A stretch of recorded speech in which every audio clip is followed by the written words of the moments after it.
বাংলাদেশে এশিয়া কাপের দলে আসতে পারে একাধিক পরিবর্তন। ওপেনিং ও মিডল অর্ডারে শক্তি বাড়াতে চায় বিসিবি। টি-20-র ইম্প্যাক্ট ক্রিকেটার দিয়ে স্কোয়াড সাজানোর পরিকল্পনা টিম ম্যানেজমেন্টের। আরব আমিরাতের কন্ডিশন বিবেচনায় দলে থাকবে স্পিনার ও পেসারের ভারসাম্য।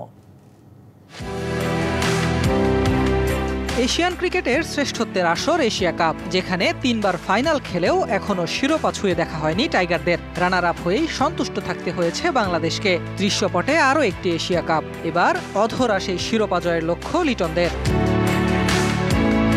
টানা ২ সিরিজ জয়ের পর আপাতত কিছুদিনের বিশ্রামে টাইগাররা, তবে চলছে এশিয়া কাপের স্কোয়াড নিয়ে হিসাব নিকাশ।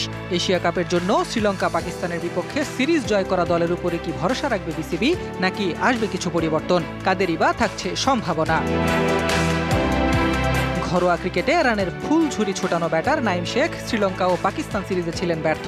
৩ ইনিংসে করেছেন শাকুল্লে ৪৫ রান। সুযোগ পেয়েও ব্যর্থ হওয়ায় ব্যাকআপ ওপেনার হিসেবে নাইমের পরিবর্তে বিবেচনায় সৌম্য সরকার। সবশেষ ৫ টি-২০ ইনিংসে দুবার ৪০ ইনিংস খেলেছেন এই ওপেনার। এশিয়া কাপের স্কোয়াড থেকে জায়গা হারাতে পারেন মেহেদী হাসান মিরাজ। টি-20-তে নেই ইম্প্যাক্টফুল ইনিংস, বোলিংয়ে সবশেষ ১০ ইনিংসে পেয়েছেন ৬ উইকেট। স্পিনার হিসেবে শেখ মেহেদী, রিশাদ হোসেনরা এগিয়ে থাকায় এই জায়গায় ব্যাটিংয়ের শক্তি বাড়াতে পারেন নুরুল হাসান সোহান ও মাহিদুল ইসলাম অঙ্কন। গ্লোবাল সুপার লিগ ও ঘরোয়া ক্রিকেটে সোহান মাহিদুলরা প্রমাণ করেছেন নিজেদের। আরব আমিরাতের স্পোর্টিং কন্ডিশনে পেস ও স্পিন ২ ইউনিটেই ভারসাম্য রাখতে চাইবে টাইগাররা। পেস ইউনিটে তাসকিন, মুস্তাফিজ, তানজিম সাকিবরা নিয়মিত মুখ। ব্যাকআপ পেসার হিসেবে জায়গা নিশ্চিতে লড়াইটা সাইফুদ্দিন, শরীফুল, হাসান মাহমুদদের। স্পিনার হিসেবে স্কোয়াডে জায়গা পেতে পারেন ওয়ানডেতে ভালো করা তানভীর ইসলাম।